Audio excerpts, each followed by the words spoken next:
aku baru aja 2 hari yang lalu pulang naik gunung bareng teman-teman lainnya.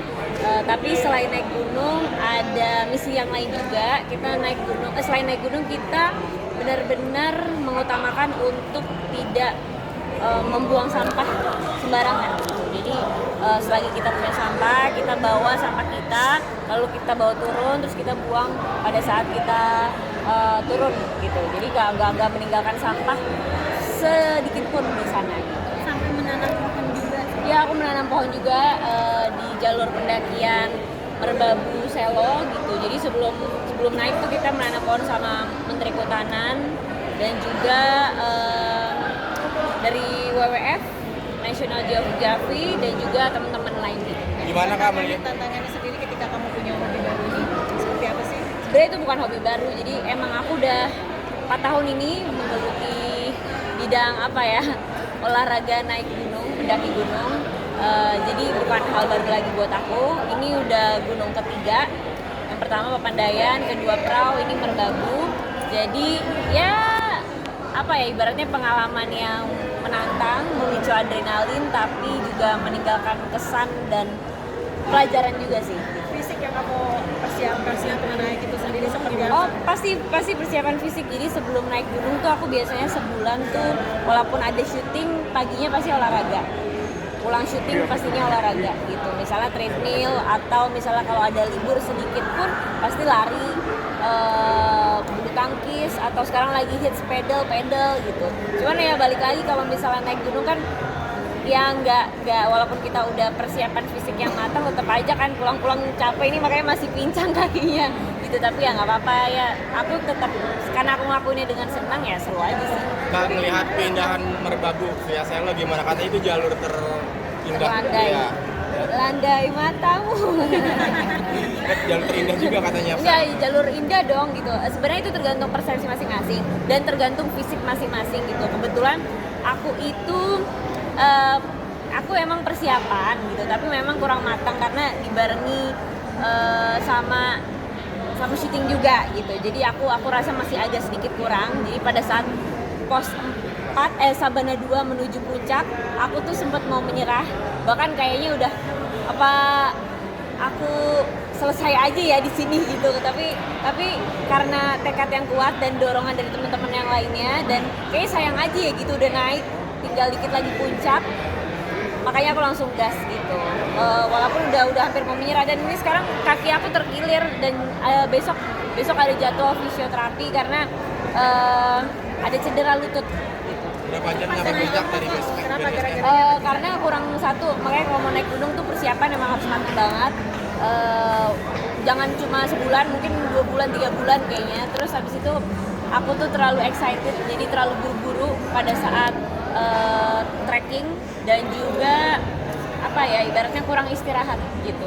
sempat kemarin ada istimewa ngucapin mama di atas Ya. itu sendiri gimana sih perasaannya? Karena aku tahu 2 hari lagi setelah aku turun gunung mama aku ulang tahun, jadi aku sempetin memanfaatkan mengcapture momen gitu ya, ibaratnya mengucapkan ulang tahun mama di atas puncak Gunung Merbabu gitu. Target lagi akan naik gunung apa lagi mungkin? Sebenarnya biasanya tuh aku naik gunung tuh pada saat hari ulang tahunku, cuman kemarin ada yang ngajak sebelum hari ulang tahunku, jadi kayak ya kecepatan sih jatuhnya ya gitu. Cuman kayaknya setahun sekali cukup sih gitu, mungkin tahun depan baru lagi. Pengennya sih nextnya Gunung Gede. Kan biasanya sakit kaki kayak gini biasanya ada berapa hari atau gimana harus istirahat dulu atau Biasanya sih 3 hari sebenarnya udah selesai, cuman karena ini aku lagi cedera lutut, jadi nggak tahu selesainya ya. Mudah-mudahan cepat atau lambat sembuh, bisa kembali beraktivitas dengan sehat gitu. Mama sendiri tuh memang nganjurin gak sih, maaf izin dulu gak sih sama mama? Kan tantangannya kan banyak. Oh iya, pasti izin orang tua karena wajib banget, karena ibaratnya gunung itu kan sakral ya. Apa yang diucapkan itu langsung kejadian di detik itu juga gitu. Entah itu cuaca, entah itu perasaan, entah itu fisik, itu langsung kejadian di detik itu juga. Bahkan izin orang tua tuh dan restu juga penting banget gitu. Aku selalu izin sih, dan mama dari awal pertama kali naik gunung awalnya nggak setuju karena ini sebenarnya namanya perempuan gitu ya gitu. Ini kan ibaratnya hal yang menantang ya gitu. Jadi agak-agak berat awalnya, cuman karena aku ngeyakinin mama ya lama-lama. Sempat ngajak Dul juga ya waktu itu juga. Dua gunung pertama aku bareng Dul. Nah, Dul sendiri gimana ketika ngerasain gak sih apa yang tantangannya mungkin sakit badan segala macam gimana? Apa ya? Dua gunung pertama tuh aku ajak Dul.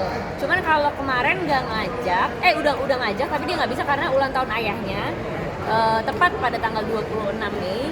Jadinya dia nggak bisa ikut. Dan ini pengalaman pertama aku nggak bareng Dul naik gunung. Jadinya sedih sih pasti. Cuman ya mau gimana karena jadwalnya udah nggak bisa diundur lagi dan aku belajar menjadi perempuan mandiri dan kuat sih. Dul sendiri khawatir banyak sebelum aku lebih efeknya lebih mana dibanding sebelum tersebut? Pastinya khawatir. Cuman karena Dul itu tipe laki yang bukan memanjakan, ibaratnya apa ya, membuat aku menjadi wanita yang menye-menye dan membuat aku menjadi ketergantungan gitu. Jadi dia apa ya, ibaratnya memberikan semangat dan memberikan keyakinan penuh supaya aku tuh juga yakin sama diri aku sendiri bahwa aku tuh bisa loh gitu. Jadinya aku jadi kuat sendiri gitu. Ada pengalaman nggak sih kayak dengan sakralnya gunung yang Pengalaman, kalau alhamdulillah sampai sekarang cerita horor atau cerita mistis tidak ada, karena itu balik lagi mindset. Aku percaya kalau mindset kita positif pasti hasilnya juga positif. Ya paling pengalaman yang agak sedikit menyedihkan pada saat kemarin kakiku yang itu terkilir, jadi agak-agak apa ya, ibaratnya PR ini harus nyepuin ke fisioterapi, harus ngecek segala macam, harus apa ya, ibaratnya break dulu dari olahraga beberapa hari ini gitu. Padahal aku lagi rajin-rajinnya olahraga gitu. itu karena salah pijak atau kayak gimana? Kayak yang tadi aku bilang, aku terlalu excited, terlalu semangat, terlalu buru-buru dalam pijakan, jadinya makanya kayak gitu. Dari sekian banyaknya destinasi itu memilih untuk kembali ke alam, ada alasan tertentu? Kenapa? Karena gunung itu aku bisa mendapatkan pelajaran yang luar biasa dibanding destinasi lainnya. Dan juga aku menjadi manusia yang seutuhnya, manusia yang membumi, merendah pada saat aku naik gunung gitu. Jadi apa ya, ibaratnya kayak kita keluar dulu lah dari hal-hal yang kemewahan, dari hal-hal yang berbau apa ya, tersorot sama media gitu. Dan dengan naik gunung aku bisa menjadi manusia seutuhnya. Kemarin berapa hari? Apa? Kemarin Aku 3 hari dari tanggal 26 sampai 28. ada mau naik luar naik gunung di luar negeri atau hanya di Indonesia aja Kak? Belum. Karena aku jadwalnya setahun sekali, nggak yang kayak setahun 2 kali, setahun 3 kali. Nggak, karena aku tuh sadar fisikku, sadar juga jadwalnya, sadar juga kondisi badanku. Jadi dikasih jadwalnya setahun sekali aja. Tapi Tisa, kalau naik gunung tuh kata orang kan bikin candu. Kamu sendiri gimana? Candu, ini makanya mau naik lagi, cuman tahun depan. Nggak tahun ini. Ya. Selain tentang pegunungan nih, persiapan KL gimana? Siapa KL? Nggak tahu. Udah disiapin seragam belum? Seragam. Nggak, bikin sendiri. Oh berarti udah ada seragaman untuk bikin sendiri, udah dikasih ya? Bikin sendiri kita, karena kan maksudnya belum jadi keluarga, jadi bikin sendiri seragamnya. Gimana nih melihat kasih basement itu jadi kayak basement atau seragam Jujur aku belum tahu detailnya kayak gimana, pokoknya nanti rahasia. Tapi Ya. jadi bagian apa nih kakak? Jadi bagian tamu.